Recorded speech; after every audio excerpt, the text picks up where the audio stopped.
आज की मूवी है the last recipe memory of giraffe's tongue. Movie की आईएमडीबी रेटिंग है 7/10। इस जापानीज स्टोरी का हीरो मुत्सुरू ससाकी एक सुपर टैलेंटेड जापानीज शेफ है, लेकिन उसका कुकिंग पैशन खत्म हो गया है। मूवी एक नॉवल किरिन नोशिता वो मुत्सु ओतोको पर बेस्ड है। ससाकी का बेस्ट फ्रेंड केन डायरेक्टर की फ्यूनरल पर है। कैन और ससाकी की अपब्रिंगिंग चिल्ड्रंस होम में इसी डायरेक्टर ने की थी। ससाकी ने फ्यूनरल पर आने को मना कर दिया। कैन ससाकी को बार बार फोन कर रहा है, वहां आने को कहता है, क्योंकि ये डायरेक्टर की लास्ट विश थी।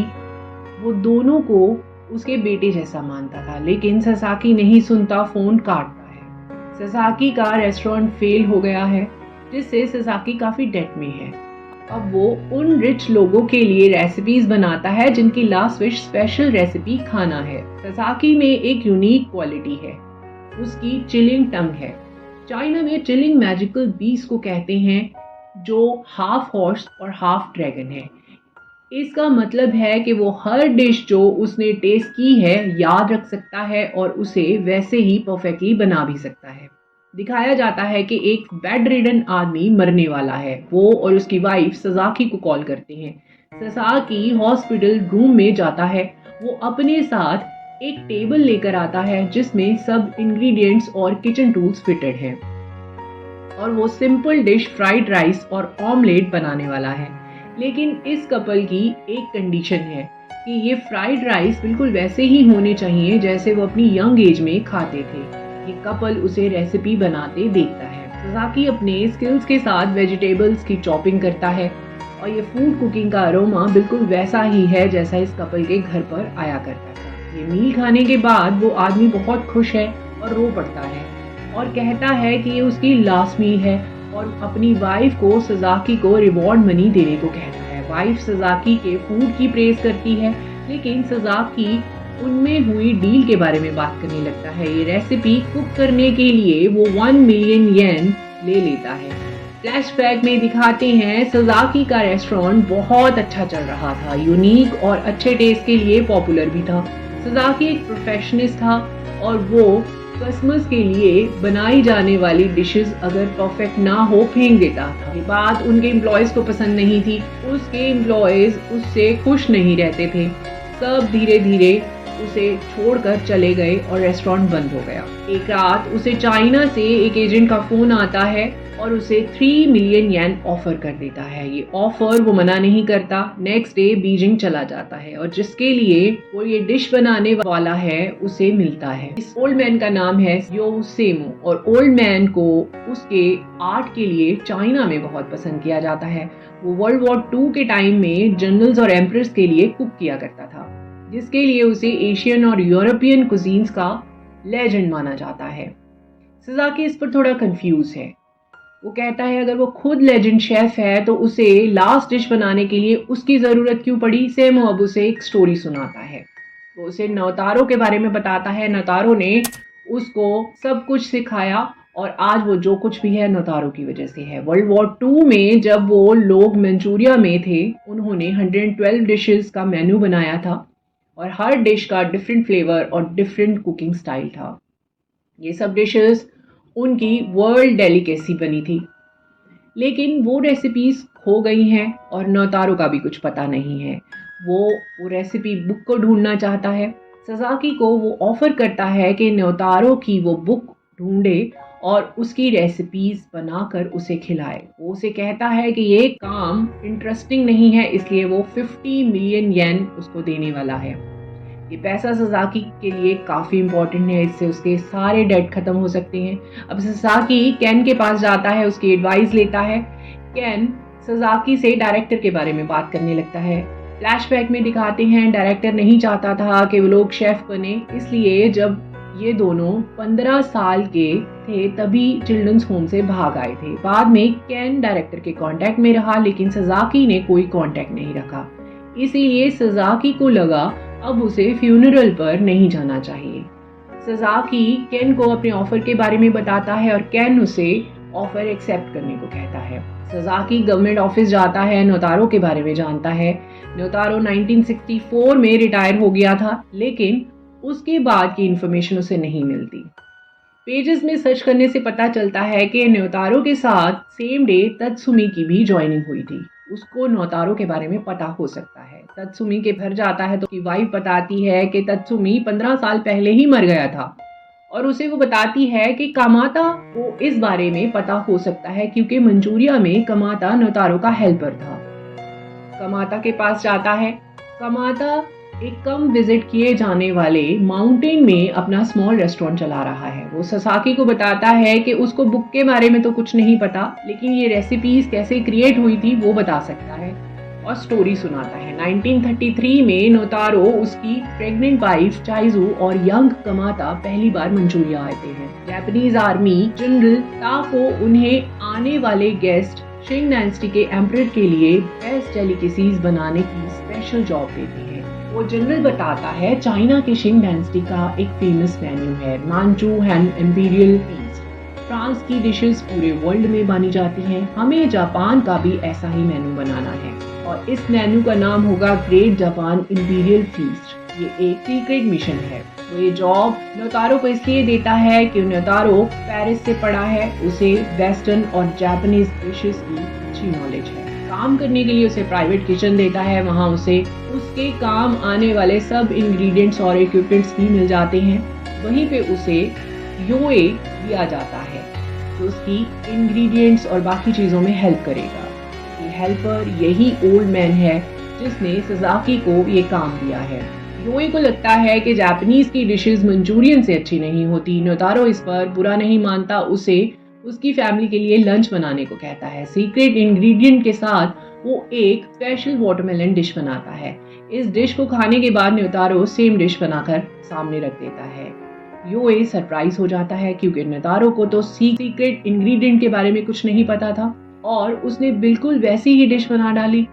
न्योतारो का ये यूनिक टैलेंट कई साल की मेहनत से उसमें आया था। योए अब बहुत इम्प्रेस हो गया है, अपना सीक्रेट इंग्रेडिएंट उसके साथ शेयर करने को तैयार हो जाता है, और सब मिलकर रेसिपीज बनाने लगते हैं। एक दिन न्योतारो फिश और मीट के साथ राइस रैप तैयार करता है जिसमें एशियन और यूरोपियन टेस्ट है। प्रेजेंट में वही सेम रैप कामाडा ससाकी को खिलाता है, लेकिन ससाकी को इसमें सॉल्ट अच्छा नहीं लगता। न्योतारो कोई भी डिश जिसमें माइनर इम्परफेक्शंस हो उसे फेंक देता है, उन्हें सर्व नहीं करने देता। अब न्योतारो आर्मी जनरल ताको को अपनी फर्स्ट डिश प्रेजेंट करता है, और आर्मी जनरल को वो बहुत पसंद आई है।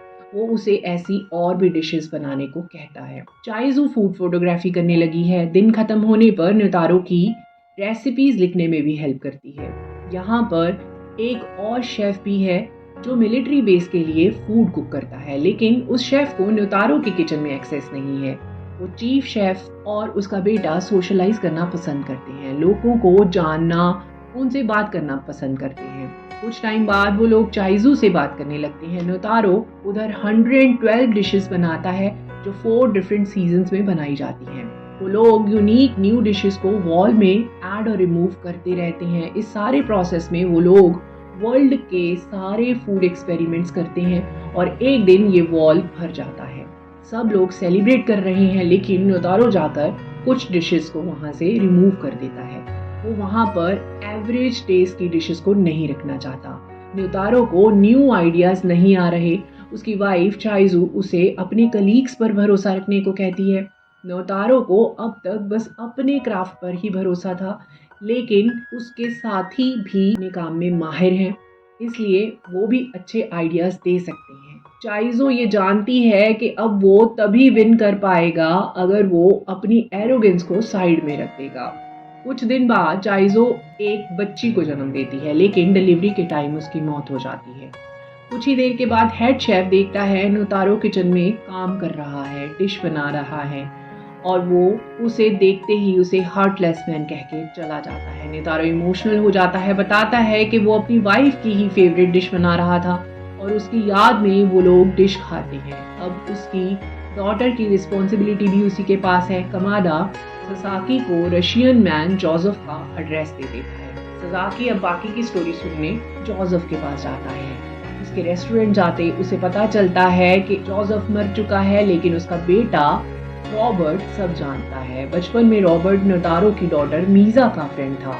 एक बार ज्यूइश एक्सचेंज पार्टी में न्योतारो को कुक करने के लिए बुलाया गया था।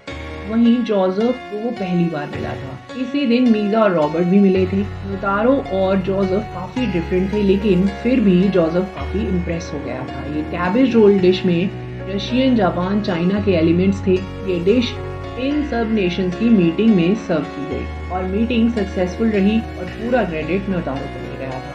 ससाकी को भी रॉबर्ट ये डिश खाने को कहता है। ये डिश सच में बहुत अच्छी होती है और अब ससाकी रेसिपी बुक के बारे में पूछता है। रॉबर्ट बताता है कि एक दिन न्योतारो जोसेफ के पास आया था। ये रेसिपी बुक उसको दे दी थी।